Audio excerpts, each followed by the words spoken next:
much. Now to Capitol Hill, where the government is officially in the midst of a partial shutdown.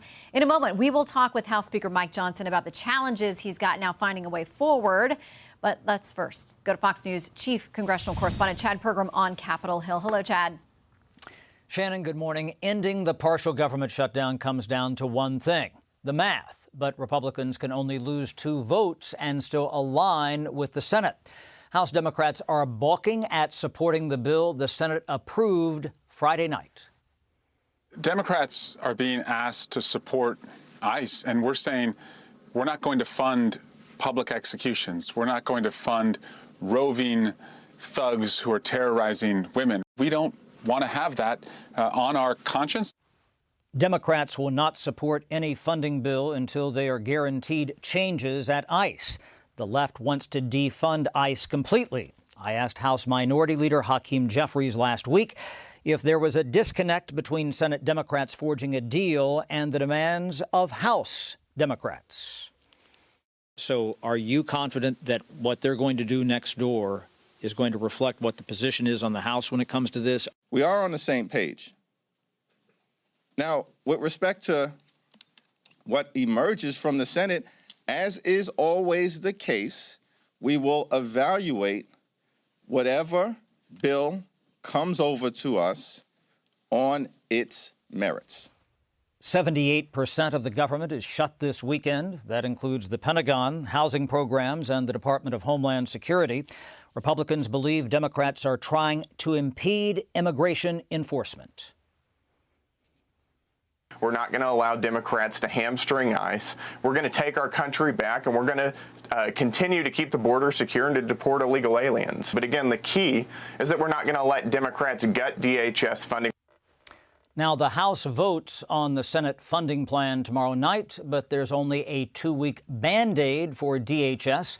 That's not much time to reach a deal on ICE. Shannon? All right, Chad Pergram reporting from Capitol Hill. Thank you very much, Chad. Joining us now, Speaker of the House Mike Johnson. Good to have you here. I know you didn't want a partial shutdown for your birthday, but that's where we are.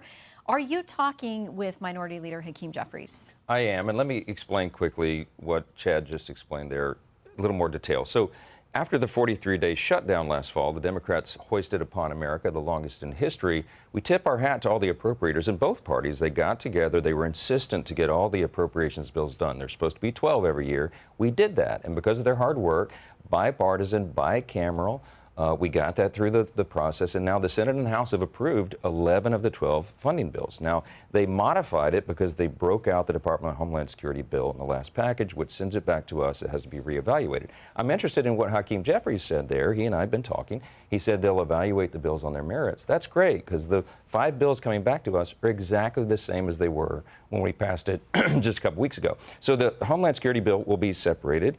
2 weeks of intense negotiations to try to figure this out. But what Brandon Gill said there, my House colleague, Republican, is right. We have to allow ICE to do its job. We have to allow Border Patrol to do its job, and we're going to make sure they have the funding to do that. Well, first of all, you've got to get through the House passing this 2-week patch that comes back over from the Senate. Now, you have a couple of ways of doing that without getting too wonky. There's one slightly quicker way that would require a 2/3 vote, but that obviously is going to require Democrat votes. It doesn't sound like they're there. But if you go the longer route with the rule, you can do it with a majority vote, but you got a really tight margin there. And some of your members on the Republican side are saying, we don't want to vote for this. So how do you close down both the left and the right flanks? We'll have a lot of conversations to have with individual Republican members over the next 24 hours or so. We'll get all this done by Tuesday, I'm convinced. We do have to do it by way of a rule process, which will be probably on our own. I don't understand why anybody would have a problem with this, though. Remember, the bills that have already been passed, we're going to do it again. It's a formality at this point.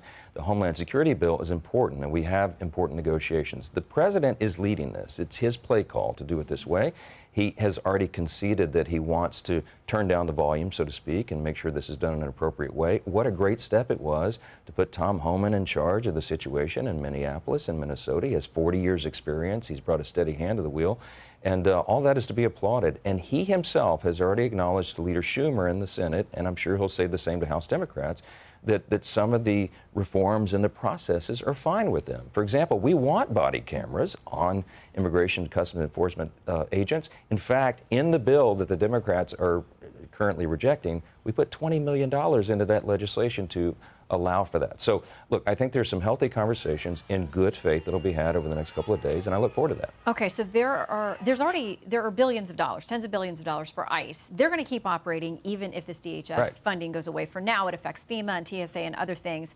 But Senate Minority Leader Chuck Schumer says this. He says one of the things they want to do, in addition to negotiating these reforms, they want all the money that ICE is now spending, or where it's allocated, no matter where it comes from, to be tagged with those reforms. If there's money you guys have already approved for ICE, can any reforms reach to that money? We put all of that funding in the big, beautiful bill, the Working Families Tax Cut. And I'm glad that we did, because we had to fix the crisis that was created by the Biden administration over the previous 4 years. They opened the border wide. It was absolute chaos. We allowed, by some estimates, 20 million illegal aliens to come into the country, and many of them hardened, dangerous people, criminals. We've got to get them out of the country. So we had to front load the funding. Mm-hmm. That will be there, and as you noted, it doesn't matter what they do to the current DHS bill, that those operations will continue. Exactly. Okay, so you got 2 weeks. You've already burned through a couple of days based on how this works. Here is what Senator Kennedy thinks about the odds of getting something done in the next few days. I think it's likely that the next 2 weeks surrounding putting together a DHS budget will have all the efficiency of an 8th grade car wash.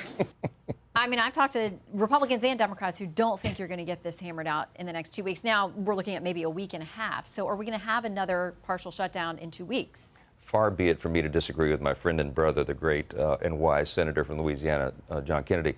But I have to be a little more optimistic than that. I've got to get everybody in a room and work this out. I think we can. Look, as I said, the head of DHS and the head of the operations in Minnesota and the president himself have said that we're close to getting there. We can agree to some of these conditions because everybody, all the American people, want the law to be enforced and done in a meaningful and efficient and effective way. Immigration enforcement should be balanced and fair and safe and all of that. Now, I will say that we need good faith on both sides, especially in the implementation.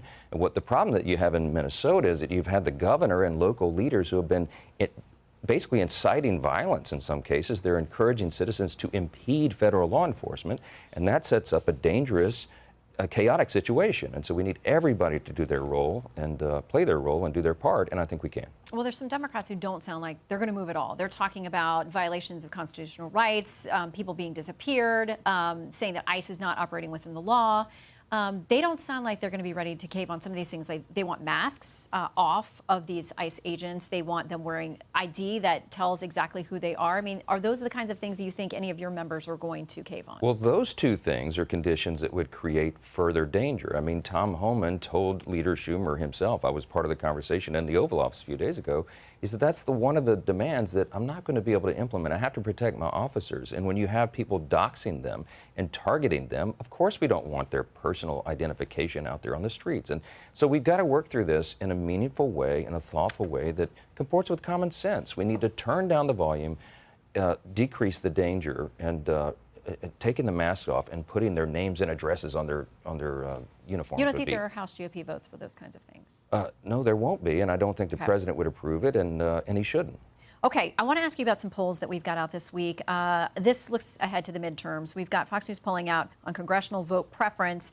The Democrats now have a 6-point lead on that. Now, that stands in contrast to this from the Federalist. They cite Quinnipiac pollsters reporting that congressional Democrats hit a record low job approval of 18%, 73% disapproval, worse since the tracking began in 2009. So why are you guys down to them 6 points on the generic ballot? Well, that's not unusual. It's almost always the case, and that's a lower number on the generic ballot of favorability for them than the last midterm election.